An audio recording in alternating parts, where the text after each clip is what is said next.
Okay, so this is my attempt to show my A7S III crashing. Right now I have a Sony 256 card in here. I also have the G Master to.for 1.4 on here, so I'm going to turn this on. Now, the point of this is to show that this happens like basically no matter what I'm doing, and it's not consistent. It's completely random in every way. It'll crash when you're in the menus, not even like if you press something, you know what I mean? Like I can just be sitting here and it will crash. There's no button that sets it off. It's almost like it's on a random timer almost. So what I'm gonna do is I'm just gonna go over here and I'm gonna leave it on like this in the menu. It does also crash when it's not, what's the word? Like just when you're sitting on a preview like this. Let's set something up to focus on. So I hope this camera, I'm just got my iPhone on here recording it. So I wonder if I should just leave it like this for now. I don't know if this is a bug or not, but I don't like this at all. If you have the camera and you flip the screen out like this, right, you can block the EVF and it'll work just fine how it's intended. But if you use the screen and you tilt it even a little bit like that, the EVF won't engage anymore. So my partner found that out last night when we were walking around doing low light testing. Because, I mean, this can be up and useful, and then you put your eye up to it, and it just doesn't do it. But if you have it straight like that, it will do it. I wonder if it'll happen if I flip it like that. No, it doesn't work at all. So I don't like that at all. That's pretty bad, in my opinion. Again, I can't tell if it's a bug or not. It looks like it's a feature, but I don't like it. I'd like a option to turn that off, and there might be one in the settings, but I've gone through all the settings in the camera, at least that I'm aware of, and I don't see that option. So I guess I'll just let it sit here and put a timestamp if I am able to trigger it somehow. So it looks normal. It looks like it's running fine. Maybe I should record something on it. That might put some extra load on it to help try and get it to crash. So the really weird thing about it is that I've seen absolutely no one having this issue other than me, which is a good thing. I'd rather it just be me being unlucky than Sony manufacturing broken cameras, because it is fantastic. I mean, coming from one of Blackmagic's pocket cameras, seeing the battery life on this is, quite frankly, unbelievable.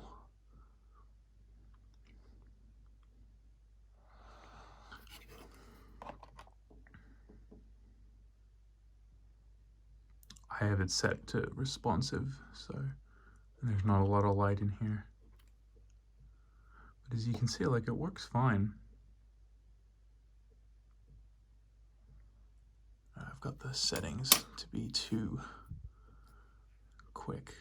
I forget which menu that's in.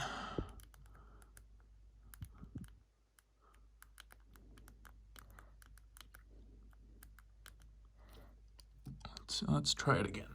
It might be minimum focus distance is why it's doing that. Yeah, I think that's too close to the end of the lens. Let me just push all that back for a second.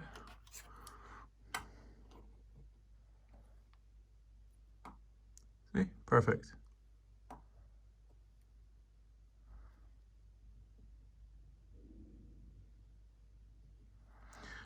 So no issues so far. So it's crashed for me twice today, and it's crashed for me about 20 to 25 times yesterday, which is when I got the camera. One of the first things I did was use the USB-C to power the camera, charge it. I was using it while it was on and while the camera was off, and it was crashing then, and I thought, oh, that's a little bit strange, and I just kind of forgot about it. And then I went to download Philip Bloom's preset for his camera that he's put up for download, and I found that when I loaded that preset and hit this button here, the ISO button, that it would instantly crash the camera.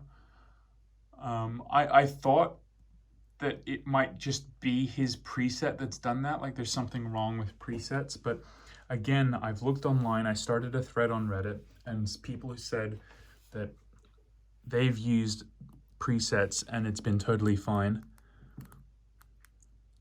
So I'm really at a loss here. I really do hope that I've just got a lemon. The problem is I really don't want to have to wait 2 or 3 months to get a replacement, because that would be extremely unfortunate, because this is like my main hobby, you know? It's like being a baker and not having a supply of bread, you know? I mean, I already have to wait for my 160 gig CFast card that still hasn't been shipped yet from B&H. So let's see if I hit record. I'm just gonna focus it on my TV a little bit. It's got the slideshow going on right now. So it looks like it's working fine, right? It doesn't look like there's any issues at all.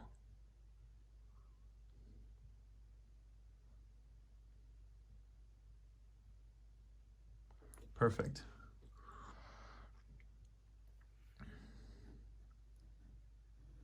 Tracking working. You'd think it's totally fine. The only other issue I had with the camera is Bluetooth. When I turn that on and try and set it into the pairing mode, I wonder if I can go, okay, so you can't go into the menu if you're recording something. So this is like general use, right? This isn't particularly high intensity for the camera. It's not doing 4K 60 or anything like that. If I go down to Bluetooth and then turn that on and then go to pairing and do that, and it'll come up with that, I can't actually find it with my phone or my partner's phone at all. It's like, my theory is that it's actually, let me start recording again. It seems to me like it's actually 4 devices to connect to it and not vice versa. Almost like it's designed for like a Bluetooth remote that you can use to, set the shutter, that kind of thing. But I'm not sure, it doesn't work. Though I will say that the Wi-Fi in the camera does work. There we go, that's it.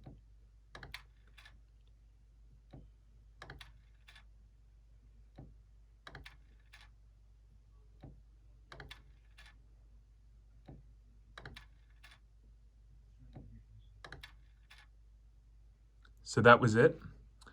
I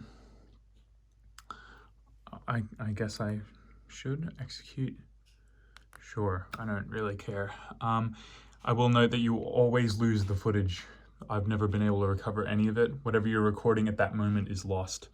That was it. That was one of the rare ones where it just went red. Sometimes it goes black, but that resetting time is about normal. You know, it reset like 5 or 6 times. Sometimes it'll be 3 times. Sometimes it'll be 7, 8. It's very random, like I said. Maybe I can try and do it again. I'm just gonna maybe see if I can provoke a menu one this time, because that was just a display one.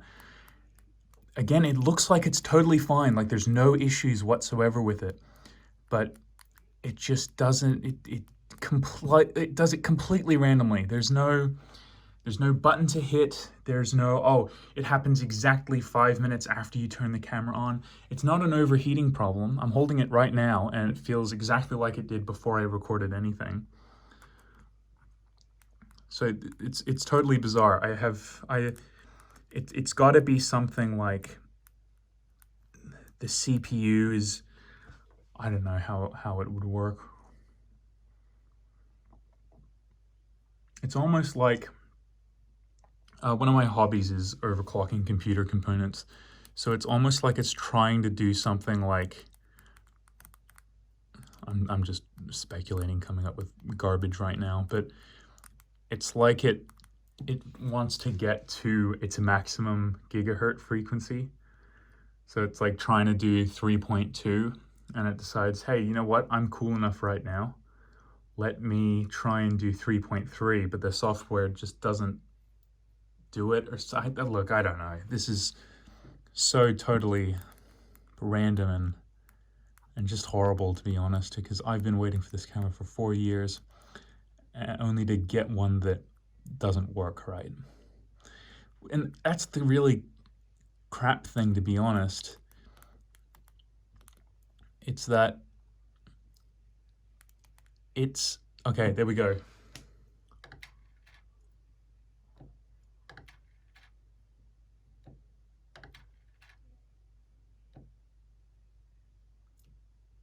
See, that was only 3 times that time.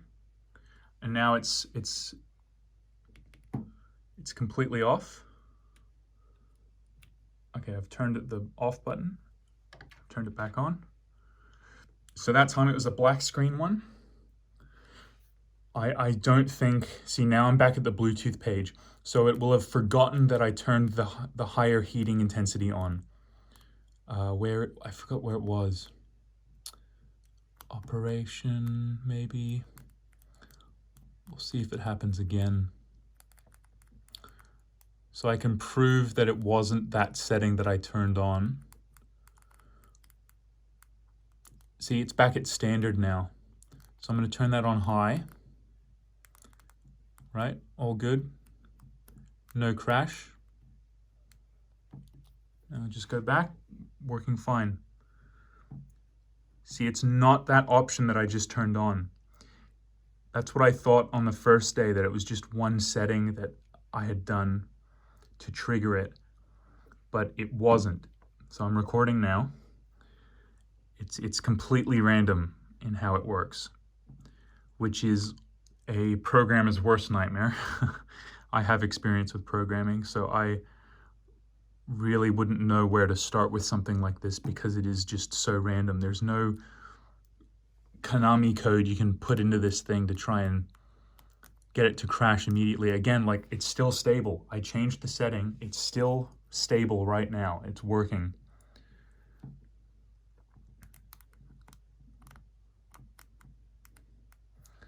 So I'm just going to leave it here again.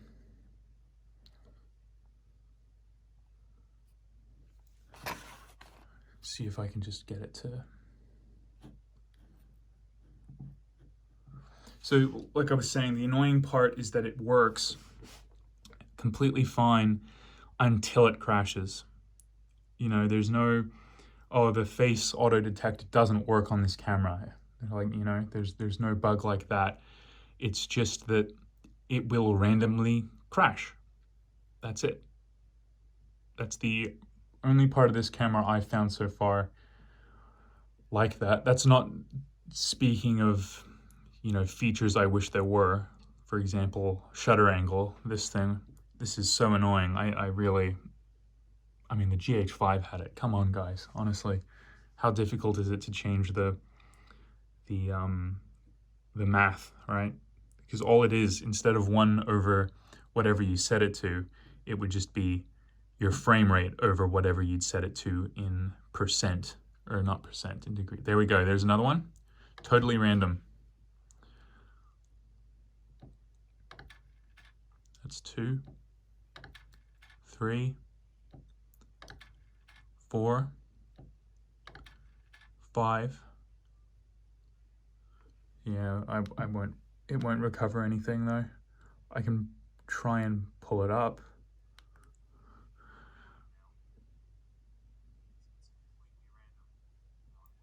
I think this was one before.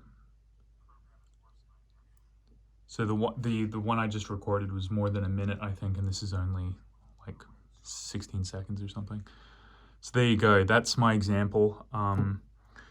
there is something wrong with this camera, and I sincerely hope I'm the only one with this issue. So I hope this is helpful to people who are going to try and fix this, and I hope this is helpful for people who may have the same issue that I do. That's all I have to say. So hopefully this gets fixed. That's it. So thanks for watching. Again, hope it's useful.